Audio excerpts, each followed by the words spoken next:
Hello everybody, this is Cheeky again. Recently Turd Flinging Monkey did a video called The Lesser of Two Evils. In that video he asked, why do women promote gynocentric cultures that weakens their societies to the point that they can no longer defend themselves, then welcome invading armies and preference them over their indigenous culture? Something that we've seen in Europe with a news article coming out saying that Swedish women prefer to date migrant men because they are more masculine, and another in America. The answer is relatively simple, but it is not pretty. Women prefer and are biologically programmed to seek comfort, security and power by proxy. When you understand female mate selection, you come to understand that there is a disconnect between modern security and the primitive compulsions leading women to choose violent dominating men. The baser predication to select strength, dominance, violence and aggression to be correlated with a man of reproductive quality, based on primitive notions for indicators of security, protection and status is a powerful reproductive drive within female psyche, which would have been perfectly viable in a bygone era. Here is where we hit the roadblock of cognitive dissonance among women after the Industrial Revolution. No longer does a man need to kill a saber-toothed tiger or kill 100 men with the jawbone of an ass to acquire the most wealth, security and status.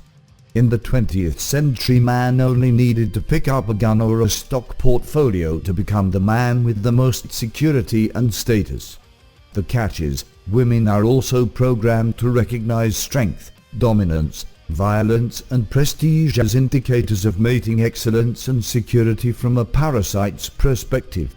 Women want security in the real everyday life, whether that be stringing along one man in the background while seeing another, or creating a husband's security from state legislator and purse, or marrying the multimillionaire / prince / knight in shining armor they have always dreamed of. This is where the rich husband comes in, and the pool boy that rides a motorcycle she has on the side.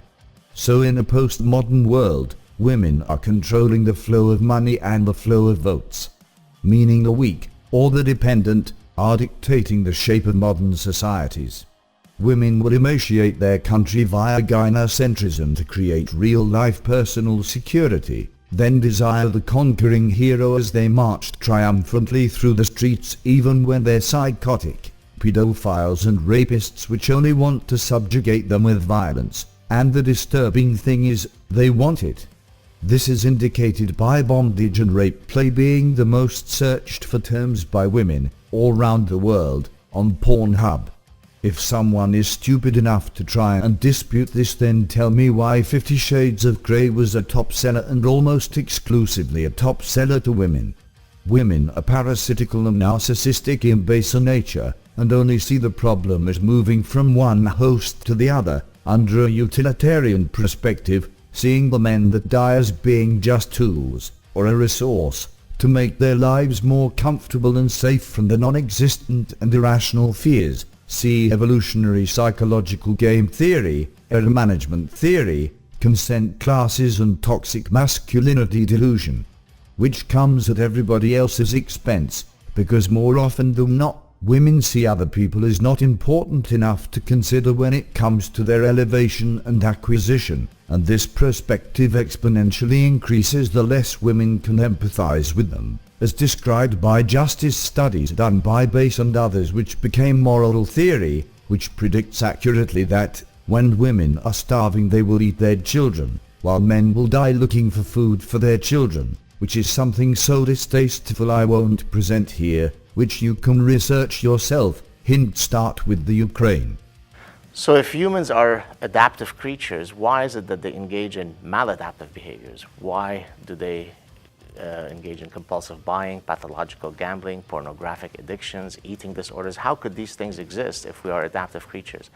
Well, the first thing to note is that each of these pathologies happen in very sex-specific ways around the world. So for example, compulsive buying is almost exclusively a female affliction. Pathological gambling is almost exclusively a male affliction. And this happens to be true irrespective of the culture that you come from. So it can't be due to a particular cultural setting because it transcends cultures. So that's already the first flag that there must be some biological mechanism that's driving these processes. So what I argue is that each of these disorders is ultimately rooted in an adaptive process. For example, pathological gambling, men compete for resources because women are attracted to men who have resources, who are willing to share resources. Now, if I am a low-ranking, young, single male that's unemployed, but I'm in desperate need of gaining resources, one possible way by which I could acquire resources is to gamble. So it becomes very easy for me to succumb to that pull because it's one of many ways by which I could acquire resources. Take compulsive buying, on the other hand. Well, compulsive buying is a predominantly female affliction, but if you look at what women compulsively hoard, they don't hoard hammers and lawnmowers. So it's not that it's just a general process of I just want to hoard products. They hoard beautification products, high heels, cosmetics, sexy clothes. So again, in their case, they are engaging in a maladaptive form of an otherwise adaptive process, in this case, beautification. So ultimately, each of these disorders is rooted in a biological reality. Every time there is an abundance and lack of war, men become emasculated, and there is the exponential growth within women's cognitive dissonance between real-life security, their imagined insecurity, and the instinctive predictors of security from a bygone era. End communication.